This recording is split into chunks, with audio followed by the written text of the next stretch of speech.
going to chronicle my recent trip to North Korea, or the DPRK. Now, many of these clips require kind of extensive explanation, or there were some areas that I wasn't allowed to film that I kind of want to still tell you about, so I'm going to kind of do this in a narration viewing clip type of deal, so I hope that's okay. But if you want even more detail, go and check out gracegoesglobal.com because I'm going to go super in-depth on my blog posts. So yeah, let's just go ahead and get started. So after we landed in Pyongyang, we went through customs, which actually ended up being really pleasant and not a big deal at all. We met our 3 guides. We had a man, a woman, and a student who was practicing his English. They were great the whole time. We all raved about them. Yeah. So we jumped on our bus and went to dinner. We sat around and got to know each other over traditional Korean hot pot.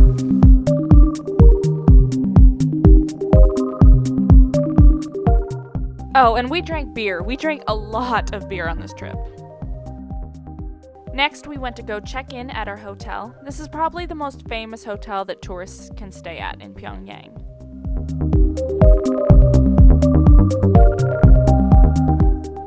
The hotel we would probably consider kind of retro, but it was really quite nice. Yeah, all the tourists stay on the same floor, so you're really close to your group, and there's a revolving restaurant at the top.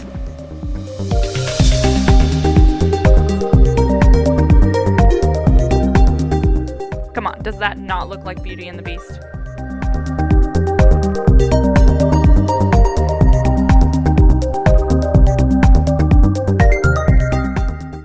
After settling in, we went up to the revolving restaurant to enjoy the views and drink more beer.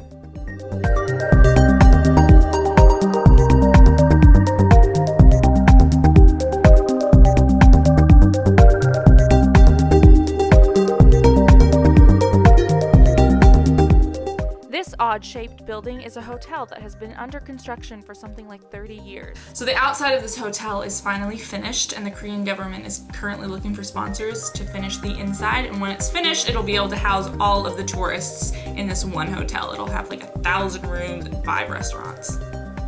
The next day, we got to get out and see more of the city. Our first stop was one of the places that I was actually most excited about seeing, the Palace of the Sun, where the former leaders Kim Il-sung and Kim Jong-il lie in state. I wasn't able to film anything in here, so I just kind of have to tell you about it, but it started off weird enough, where we had to file in silently in rows of 4 and drop off all our belongings and stuff. But this was way at the beginning of the trip, so we were all afraid that we were going to do something wrong and get shot or something like that. I don't know.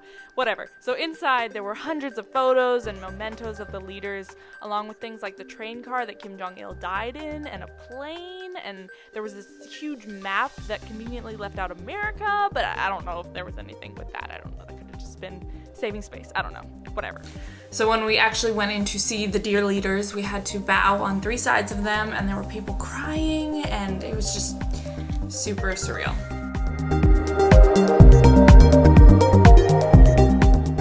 Next, we headed up to the Revolutionary Martyrs Cemetery, and we drove past the zoo, which was under construction.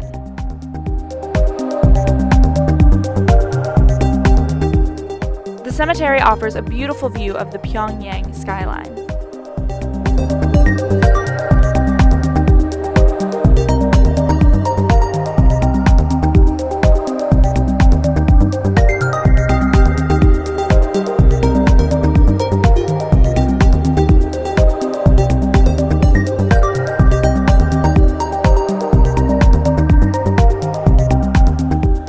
The cemetery honors war heroes by displaying dozens and dozens of bronze busts.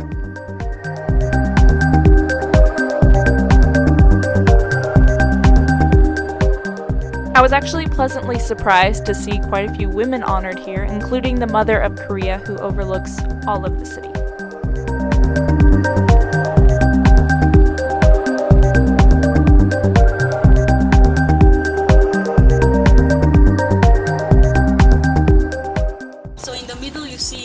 Mother Kim Jong-suk. So she was born in 1917 and passed away in 1949. So she's called Mother of Korea because she protected President Kim Il-sung throughout the whole struggle with Japanese, and she was also very good in shooting.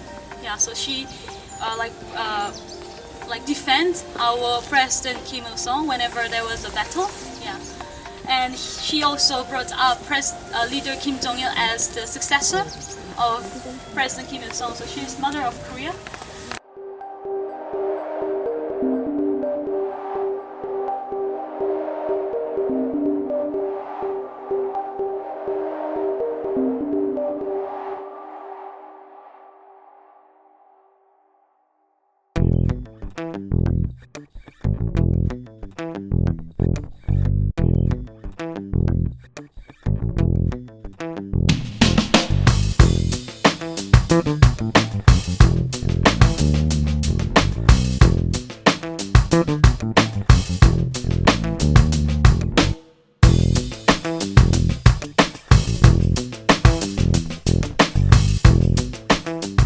We then made our way to the very famous Grand Monuments, bronze statues that honor the dearly departed leaders.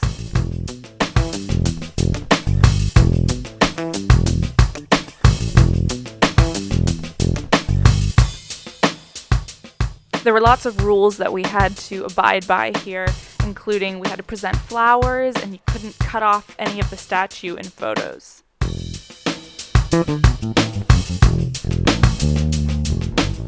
We then made our way to the subway to take a ride on the world's deepest subway.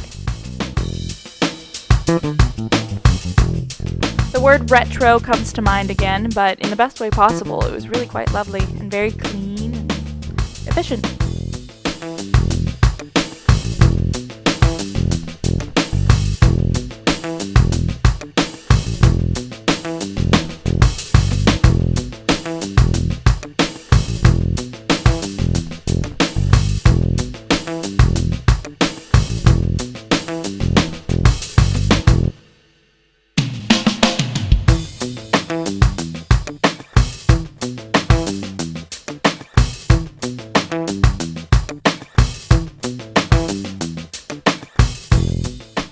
Upon exiting the subway, we found ourselves at the Arch of Triumph, a monument honoring a very famous speech made by Kim Il-sung. 1925 is when Kim set out on the journey for national liberation from Japanese rule, and 1945 is when Korea was liberated. This is the May Day Stadium where the mass games are held. It's currently the largest stadium in the world with a capacity of 150,000 people. This is the Workers' Party Foundation Monument. It consists of a hammer, sickle, and brush, three symbols which you see a lot of in the DPRK. It stands 50 meters tall.